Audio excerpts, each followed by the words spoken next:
Pirates of the Caribbean was also a part of my bisexual awakening. Their gender awakening didn't come until the sequel. We'd love to see it. And as being queer, I am one of two things. A, opinionated, and B, a lover of fashion. Yes, I am, which means that I have a lot of opinions about fashion trends that people wear in public. Being that I think a lot of them should die and never return. First one up, ballet core. If you don't know what ballet core is, it's basically adults wearing ribbons, bows, ballet skirts and flats in public. It's a crime against humanity. And it's basically like the kids in public school who used to dress up as animals. And if you went to private school, it's people who used to act like them.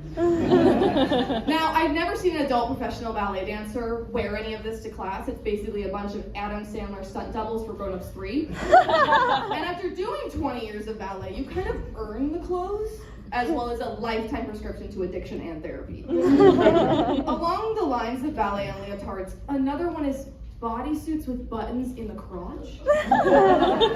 It's like a diaper, except no one puts it on you or takes it off you. This is a solo ride. And they're kind of like morning routines. It's supposed to make your life so easy, and it is so challenging. Imagine a drunk girl in the bathroom like, Stacy, can you it has 3 buttons. I literally can't see. I can not get this one. And he's snapping open. Can you let her in? She's with me. It's fine. Let her in. Let her in. I'm never gonna be able to cut here. But another trend I think should die would be camo.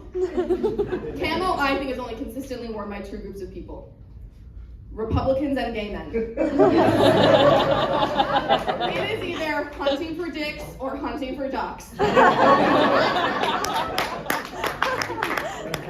along the line of Republicans, Ron DeSantis just announced that he wants to enact the death penalty for pedophiles. Weird but effective way to wipe out 90% of the people who vote for you. But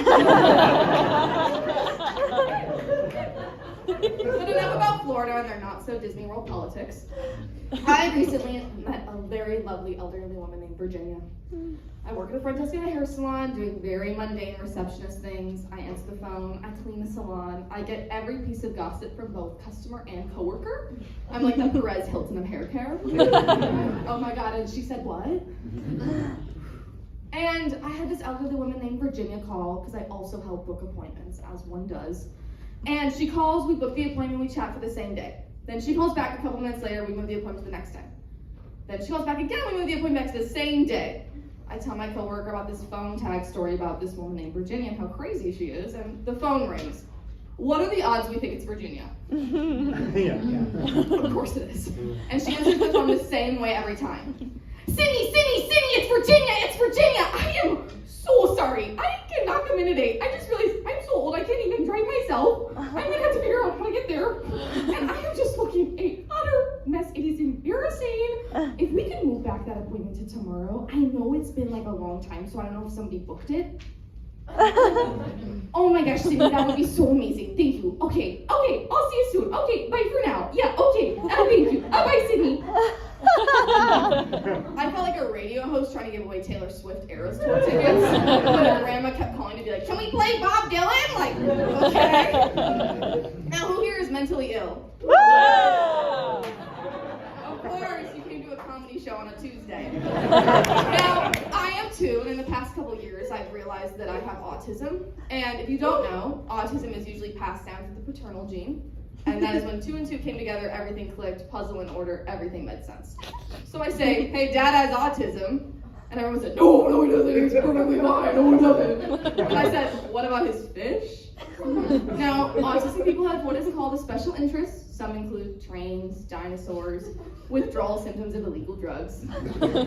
My dad's is fish. He has about 10 plus and ongoing tanks in our basement. He is like Thanos collecting Infinity Stones. He labels every breed and plant in each tank. He has as many labels as there are in the LGBTQ plus IA plus acronym.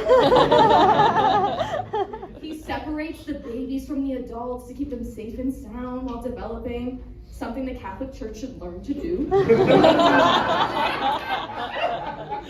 And he even is part of multiple Facebook groups to participate in fish swaps, which is basically just a bunch of middle-aged men in like with coolers of breeds of fish, trading them in the parking lot of a Burlington Coat factory. And apparently this is a huge field. There are some that have like 30, 40, 50 tanks. So he really is just a guppy. Now, being autistic myself, I also have some special interests. Some include reading, very specific fan-written stories about Harry Potter's dead parents and their friends.